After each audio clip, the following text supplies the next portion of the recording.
Palavra da Verdade, com Hernandes Dias Lopes. Irmãos queridos, vamos abrir a palavra de Deus, por gentileza, na carta do apóstolo Paulo aos Efésios, capítulo 5, versos 18 a 21. Efésios, capítulo 5, versos 18 a 21.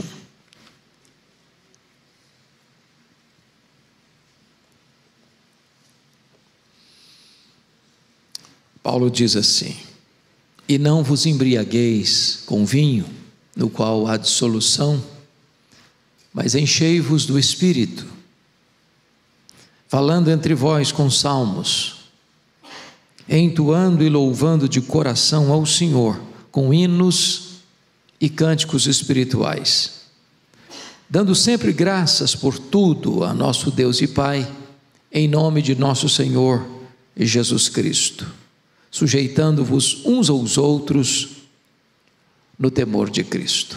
Amém. Bom, eu gostaria de iniciar contando para vocês como é que a igreja de Éfeso surgiu. Paulo estava na sua terceira viagem missionária. Depois de fazer uma viagem na província da Galácia, depois de fazer outra viagem na província da Macedônia e da Acaia, agora Paulo se concentra na Ásia, e se concentra na capital da Ásia, a cidade de Éfeso. Éfeso era uma das mais importantes cidades do mundo naquele tempo, uma cidade com mais de 300 mil habitantes. Éfeso era uma cidade marcada por idolatria. Éfeso hospedava o templo da grande deusa Diana, a deusa dos Efésios.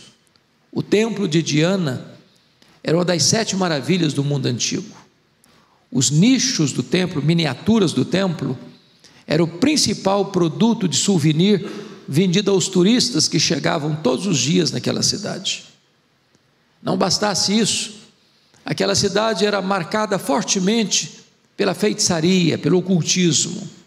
E Paulo chega ali, prega o Evangelho e experimenta, irmãos, o que nós tanto desejamos hoje: um grande reavivamento espiritual. Não há qualquer possibilidade de explicar o que Deus fez em Éfeso por intermédio do apóstolo Paulo, a não ser um grande avivamento. Para vocês terem uma ideia, em 3 anos que Paulo ali ficou, a idolatria da cidade entrou em colapso, a feitiçaria entrou em bancarrota, as pessoas convertidas largavam a feitiçaria e queimavam seus livros de magia em praça pública. A palavra de Deus prevaleceu naquela cidade, bendito seja Deus. E igrejas foram plantadas por toda a província, como Esmirna, Pérgamo, Tiatira, Sardes, Filadélfia, Laodiceia, Colossos e Herápolis. Aí Paulo sai dessa cidade para levar uma oferta aos pobres da Judéia, porque no governo de Cláudio, 41 a 54, da nossa era cristã, houve uma grande fome no mundo, os judeus foram expulsos de Roma, e Paulo então faz uma grande campanha, uma grande coleta entre as igrejas gentílicas para socorrer os irmãos da Judéia. E agora Paulo, depois de recolher todas essas ofertas, está levando esta oferta para a igreja da Judéia. E quando ele chega na Judéia, ele é preso, ele é transportado para Cesareia Marítima e fica 2 anos preso, sob acusação dos judeus. Ele opta por ser julgado em Roma, porque tramavam para matá-lo, e ele chega em Roma preso e algemado, e é desta prisão de Roma que ele escreve esta carta. E esta carta é a carta da igreja, é a carta eclesiológica mais robusta que Paulo escreveu sobre esta doutrina bendita. No capítulo 1 desta carta, Paulo vai mostrar que a nossa salvação é uma obra de Deus. Deus o Pai nos escolheu, Deus o Filho morreu por nós na cruz, e Deus o Espírito Santo aplica a redenção no nosso coração. E eu queria que você retrocedesse comigo ao capítulo 1, por gentileza, para nós entendermos qual é esse ministério do Espírito Santo na nossa vida.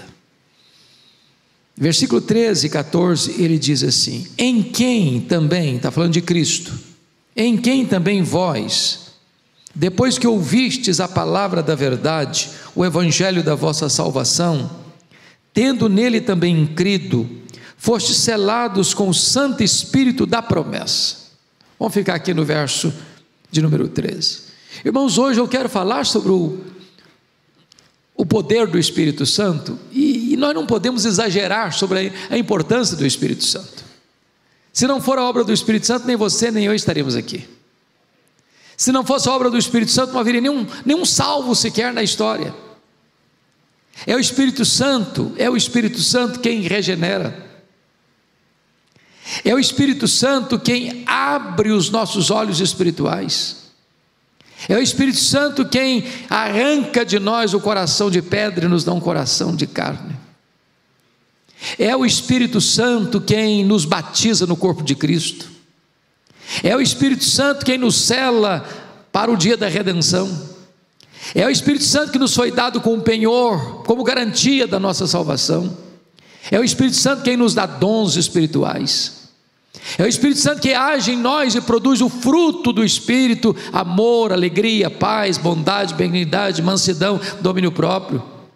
É o Espírito Santo quem nos capacita com poder para vivermos uma vida digna do Evangelho de Cristo Jesus nosso Senhor. E aqui nesse texto, ele está dizendo o seguinte: quando você escuta o Evangelho, a palavra de Deus, e você crê no Senhor Jesus, o Espírito Santo vem e sela você, carimba você, marca você, tornando você propriedade exclusiva de Deus. Eu gosto dessa ideia do selo, porque é um símbolo, um emblema popular, conhecido de todos nós, não é verdade? O que esse emblema significa? Primeiro, significa que quando você sela algo, você está dizendo: isso aqui é meu, ninguém toca, ninguém mexe. Por isso que a Bíblia diz que quem toca em você, toca na menina dos olhos de Deus. Você é propriedade exclusiva de Deus. Você está seguro nas mãos do Senhor Jesus Cristo. Segundo, o selo, sabe o que significa? Significa que você é uma obra genuína de Deus. Quando você põe um selo, você está dizendo: isso aqui tem qualidade. Você vai no supermercado e procura um produto com um selo de qualidade. Você é uma obra exclusiva do Espírito Santo. Não tem mistura, não é coisa híbrida, misturada. Não. O que foi feito em você é obra de Deus, não é autossugestionamento. Você não é um crente porque um dia você estava pensando, refletindo, cogitando, filosofando, e aí você descobriu que é maravilhoso ser crente, então eu resolvo ser crente. Não, o que aconteceu em você é obra do Espírito Santo. Mas em terceiro lugar, o selo, amados, significa que o que foi feito em você é algo inviolável. Inviolável. E aí o Espírito Santo trabalha aquilo que nós chamamos de segurança da salvação. O Espírito de Deus testifica com o nosso espírito de que nós somos filhos de Deus. Segurança da salvação, certeza da vida eterna. Aí diz no versículo 14 do capítulo 1 assim: o Espírito Santo, o qual é o penhor da nossa herança, até o resgate da sua propriedade em louvor da sua glória. E essa palavra penhor é outra palavra muito conhecida nossa, né? Muito uma palavra comercial e também uma palavra relacional. O penhor era naquela época conhecido como um anel de noivado. O noivado naquela época era muito mais solene do que hoje. O noivado era feito diante de testemunhas. O noivado era uma espécie de casamento. Só não acontecia ainda a conjunção carnal, a intimidade do casal, cada um continuava na casa de pai e mãe, mas estavam legalmente comprometidos. Como Deus não é homem para mentir, como Deus não faz um compromisso sem cumpri-lo, como Deus não faz um pacto e uma aliança e quebra este pacto, essa aliança, quando você ouviu o Evangelho e foi convertido, o Espírito Santo foi dado para você como uma garantia solene, segura, inquebrantável. Deus diz o seguinte: o que eu comecei a fazer em você, eu vou completar até o dia de Cristo Jesus. Eu não vou desistir de você, eu não vou abrir mão de você, eu não vou largar você no meio do caminho, eu não vou começar a fazer uma obra e largar para lá. O grande escultor Miguel Ângelo, que fez obras tão magníficas, as mais conhecidas, Moisés e Pietà, ele começou cerca de 32 obras, só completou 14. Deus não é assim. Deus não começa um projeto e larga para lá. Deus não faz rascunhos nos seus projetos. O que Deus começa, Deus termina. Então a primeira obra do Espírito Santo na minha e na sua vida é a obra da segurança da nossa salvação. Agora olha comigo por favor, capítulo 3, por gentileza, versículo 16 e 17, capítulo 3, 16 e 17, para que segundo a riqueza da sua glória, vos conceda que sejais fortalecidos com poder, mediante o seu Espírito no homem interior, e assim habite Cristo no vosso coração pela fé. Irmãos amados, agora é uma outra área da ação do Espírito Santo, que é revestimento de poder. Eu preciso de poder, sou muito fraco, tenho fraquezas físicas, tenho fraquezas emocionais, tenho fraquezas morais, tenho fraquezas espirituais. Se o Senhor me deixar rendido à minha própria sorte, eu pereço. E você também. A Bíblia diz que Deus conhece a nossa estrutura e sabe que somos pó. Mas eu quero dizer a você que o Espírito Santo nos é dado para nos revestir de poder. Aliás, o Senhor Jesus Cristo, antes de ir para o céu, disse para os seus discípulos: permanecei na cidade até que do alto sejais revestidos de poder. Antes de enviar a igreja ao mundo, Jesus enviou o Espírito Santo à igreja, e esta ordem nunca pode ser alterada. Então o Espírito Santo nos foi dado, irmãos, para nos dar poder. Poder para viver, poder para morrer, poder para perdoar, poder para pregar, poder para abrir os olhos e ver o mundo como campo que precisa ser alcançado. Agora notem, por favor, o que está escrito. Esse poder é para nos fortalecer, para que sejais fortalecidos com poder. Fortalecidos. Agora, como assim? Ele responde: mediante o seu Espírito. Onde? No homem interior. Então note que esse poder não é uma coisa assim espetaculosa, sensacionalista.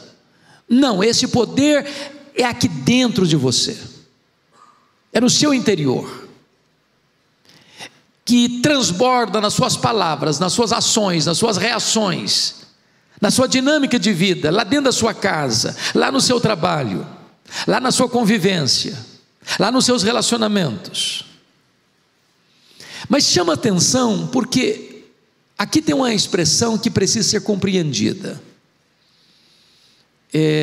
Como é que eu posso saber que uma pessoa está cheia do Espírito Santo? Qual é a evidência disso? Esse texto responde assim: e assim habite Cristo no vosso coração, e assim, fortalecidos com poder mediante o seu Espírito no homem interior, e assim habite Cristo no vosso coração pela fé. Eu chamo a sua atenção para essa palavra habite, porque você está cheio do Espírito Santo quando Cristo habita no seu coração pela fé. A evidência de uma pessoa cheia do Espírito Santo é se Cristo é o dono, é o Senhor da vida dela, se ela é governada por Cristo. Eu gosto, pastor Arival, de um livro de J. Packer, Na Dinâmica do Espírito, um dos melhores livros que eu já li.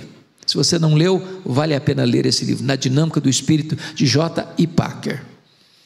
E ele diz o seguinte, que o ministério do Espírito Santo é o ministério do holofote. Você anda por São Paulo à noite, de vez em quando você vê algum monumento, algum prédio significativo e uma luz incidindo. Um dia está azul, outro dia está amarela, outro dia está verde, mas você não vê aquela luz está escondida. O holofote está lá escondido, mas aquela luz projeta sobre o monumento, sobre o edifício. O que importa é mostrar o edifício. O ministério do Espírito Santo não é mostrar a si mesmo, o ministério do Espírito Santo é mostrar Jesus. Ele aponta para Jesus, ele glorifica Jesus, ele exalta Jesus. Quando é que você sabe que você está cheio do Espírito Santo? É quando Jesus está plenamente habitando no seu coração pela fé.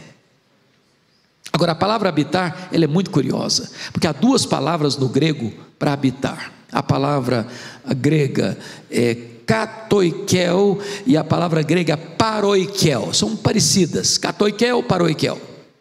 Katoikel é habitar de forma temporária. É um hóspede que chega num hotel para passar uma noite ou 2 dias, uma semana, mas ali não é a sua casa, ali não é a sua residência, ali ele não vai permanecer, ali ele não é o dono, ali ele não pode fazer reformas, ali ele não pode fazer mudanças, ali ele está apenas usufruindo aquele espaço por um tempo, mas ele vai embora, ele não tem compromisso com aquele local. A outra palavra, a palavra paroikel, é habitar permanente. Você é o dono da casa, você mora nessa casa, você vive nessa casa, você é o dono dessa casa, você pode fazer reformas nessa casa, você pode fazer o que Neemias fez com os móveis de Tobias, jogar os móveis de Tobias fora dessa casa, aquilo que não agrada você, você descarta dessa casa, aquilo que é necessário você traz para essa casa. A casa é sua, ela é sua residência permanente. É exatamente a palavra que aparece aqui. Sabe quando você sabe que está cheio do Espírito Santo?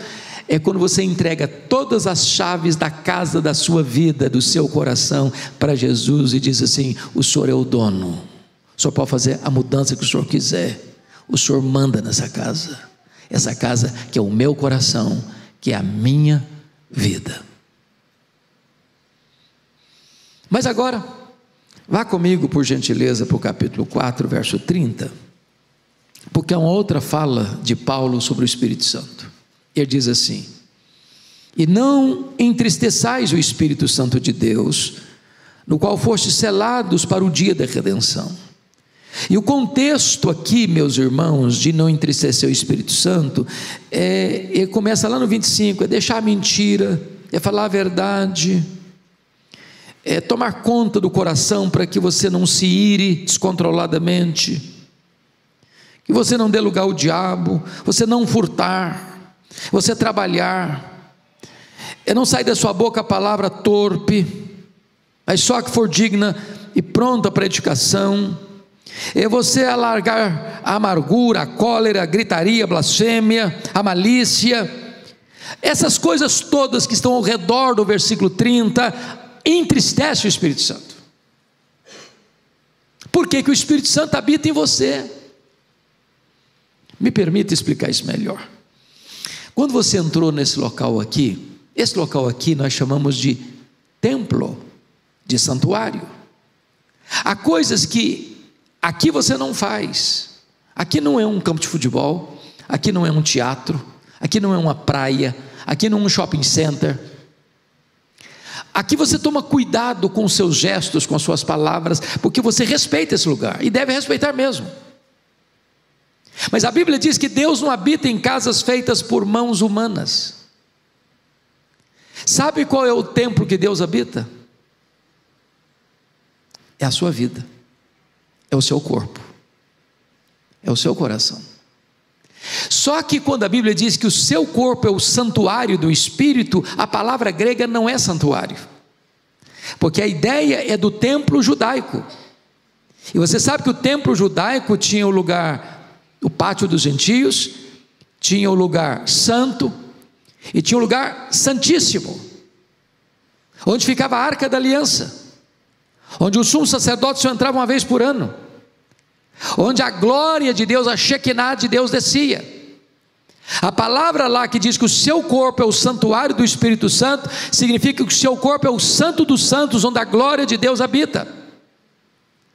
E se o Espírito Santo, que é uma pessoa, a pessoa divina, habita dentro de você, dentro de mim, eu não posso viver de tal maneira incoerente com a ação do Espírito Santo, porque se fizer isso, ele se entristecerá. Seria muita deselegância você receber um hóspede na sua casa e tratá-lo mal. Só que o Espírito Santo não é hóspede, ele é o dono da casa. E nós não poderíamos afrontá-lo com a nossa vida. E Paulo diz: não entristeçais o Espírito Santo da promessa. Mas agora vamos ao texto lido, capítulo 5, versos 18 a 21, porque aqui agora tem uma ordem expressa de Paulo. No versículo 18 ele tem duas ordens muito claras: e não vos embriagueis com vinho, no qual há dissolução, mas enchei-vos do Espírito. Irmãos queridos, convenhamos aqui, nós todos temos clara convicção de que não combina um crente bêbado, um crente embriagado. Qualquer de nós, em qualquer lugar, em qualquer tempo, diríamos: não está certo, reprovaríamos isso. Porém, nós não temos o mesmo senso de equilíbrio para dizer que a desobediência a outra ordem não tem, parece para nós, a mesma percepção. Quem de nós diz o seguinte: está errado um crente não ser cheio do Espírito Santo? Porque se é pecado estar bêbado, embriagado, é pecado não estar cheio do Espírito Santo. Tem uma ordem negativa e tem uma ordem positiva. A ordem negativa é: não vos embriagueis com vinho. A ordem positiva é: mas enchei-vos do Espírito Santo.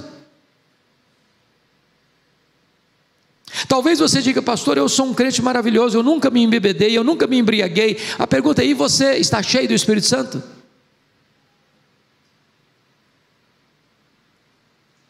Notem vocês que nesse texto existe uma comparação superficial e existe um contraste profundo. Qual que é a comparação superficial?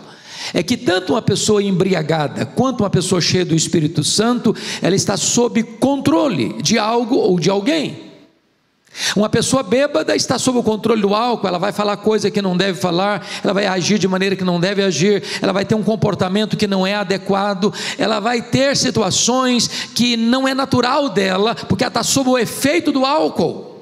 O álcool é um ladrão de cérebros, é o principal responsável por crimes passionais, por acidentes de trânsito, por destruição de famílias. Porque a pessoa que ela está bêbada, embriagada, ela está não no domínio dela, no controle dela, no domínio próprio, mas sob o efeito do álcool. Agora, se uma pessoa está sob o efeito do álcool, tem esse comportamento esquisito, se ela está sob o efeito do Espírito Santo, isso vai refletir no que ela fala, no que ela faz, no que ela age, no que ela reage. Qual é o contraste profundo? Paulo diz assim: não vos embriagueis com vinho, no qual há dissolução, mas enchei-vos do Espírito Santo, falando entre vós com salmos, hinos, cânticos espirituais, louvando de todo o coração ao Senhor. Ou seja, quando uma pessoa está embriagada, ela vai levar essa pessoa, o álcool vai levar essa pessoa a uma vida dissoluta, vergonha, opróbrio, destruição. Eu tinha um amigo querido que tinha um problema seríssimo de alcoolismo e tinha recaídas muito tristes, e às vezes a esposa dava falta dele e ele ficava uma semana sumido.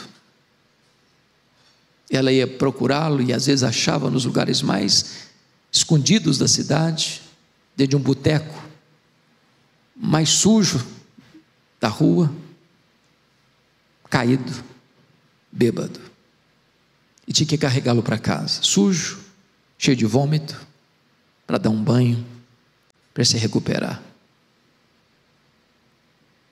Produz dissolução, tristeza, dor, vergonha. Paulo diz: não vos embriagueis com vinho.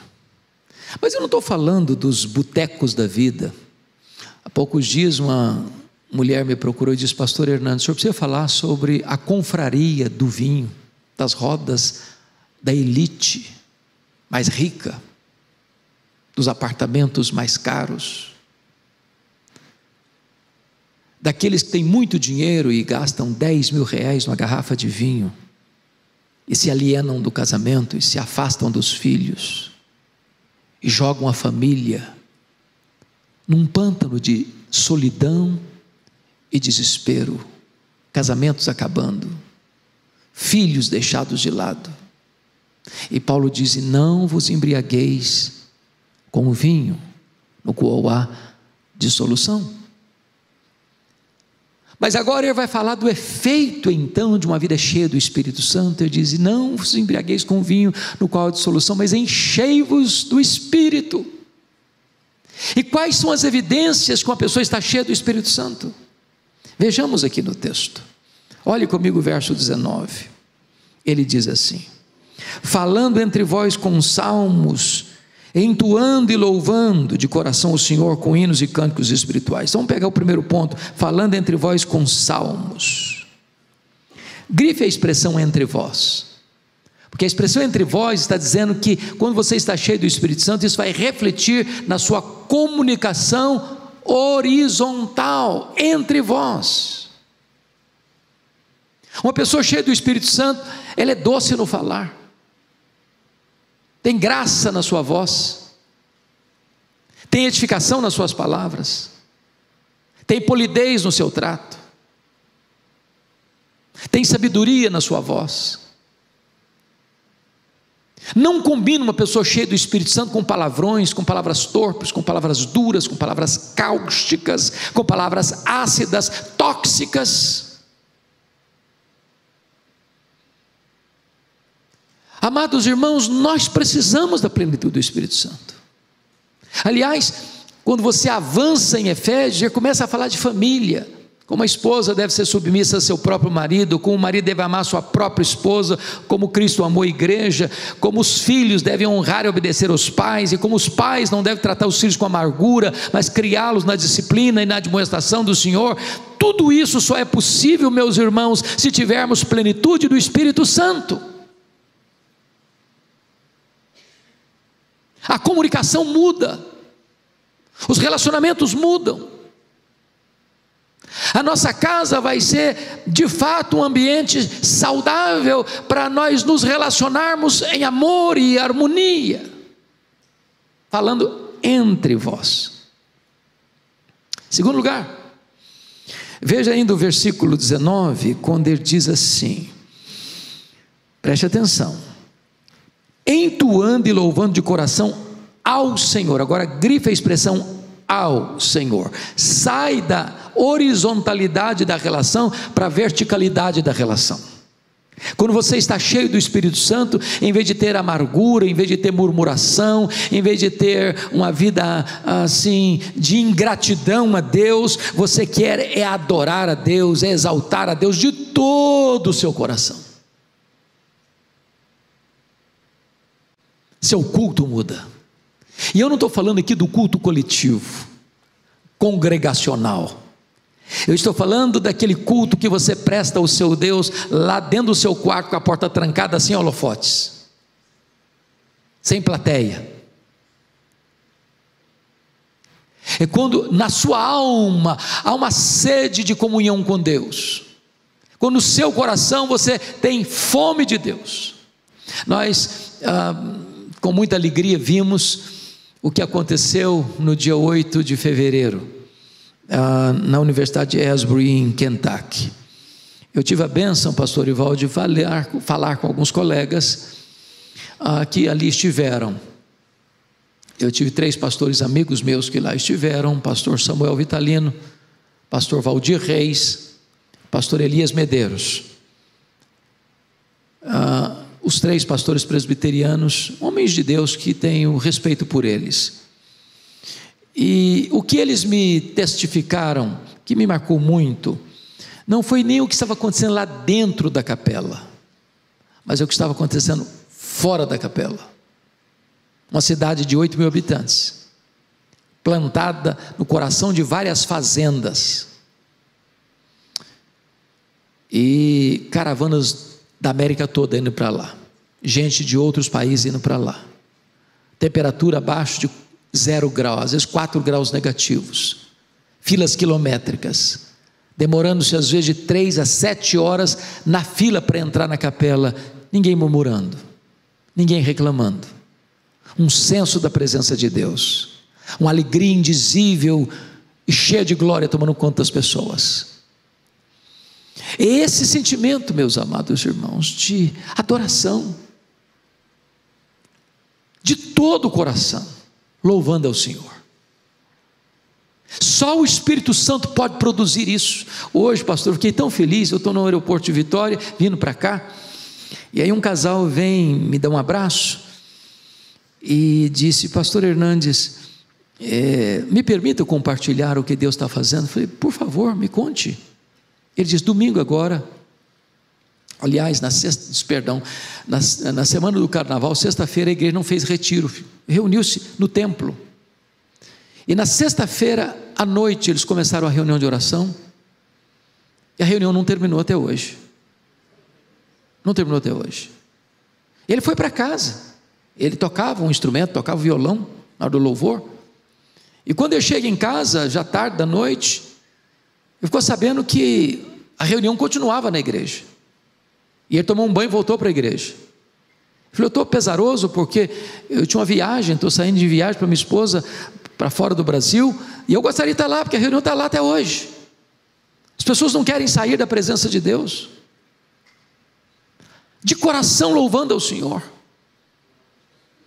Irmãos, quando o Espírito Santo vem, o culto é uma delícia, cantar ao Senhor é um deleite para a alma, o céu desce à terra, a alegria de Deus invade o coração, o culto não fica aquela coisa que você fica doido para terminar, porque você não aguenta mais, é uma coisa programada, rigorosamente programada, não pode passar um minuto que as pessoas se estressam.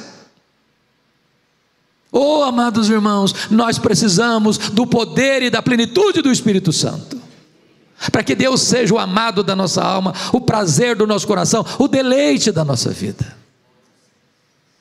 Sou grato a Deus porque esta igreja, por convocação do nosso pastor Arival, dia 12 agora, está planejando, louvado seja Deus, ter um tempo de oração, começando às 8 horas da manhã, indo até às 20 horas, e esse é o planejamento humano, mas se Deus quiser, passa a noite, passa a madrugada, passa a semana.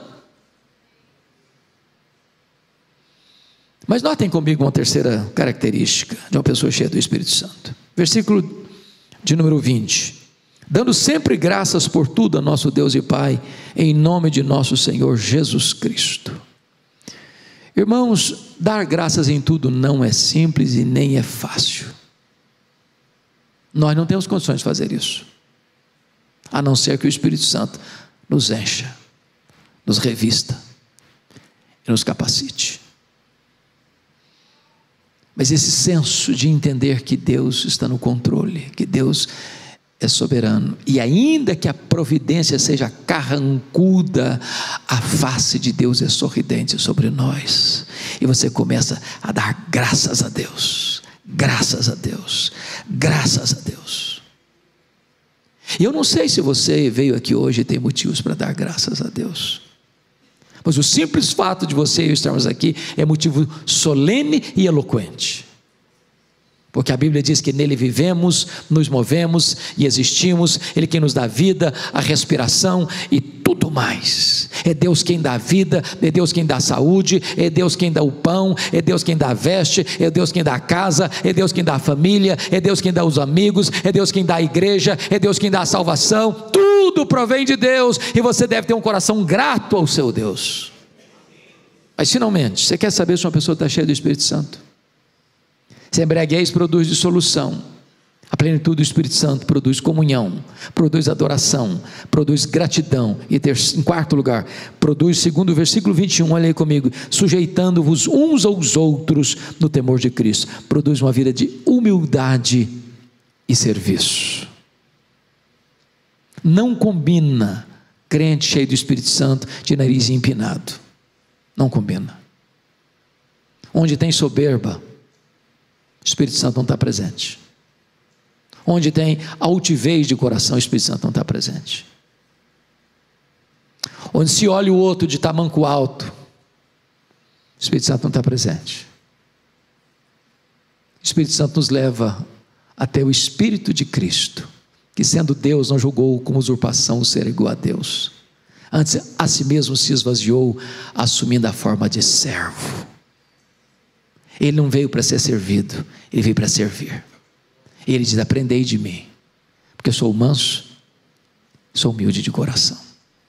Que Deus nos ajude, queridos, a sermos homens, mulheres, cheios do Espírito Santo de Deus. Amém.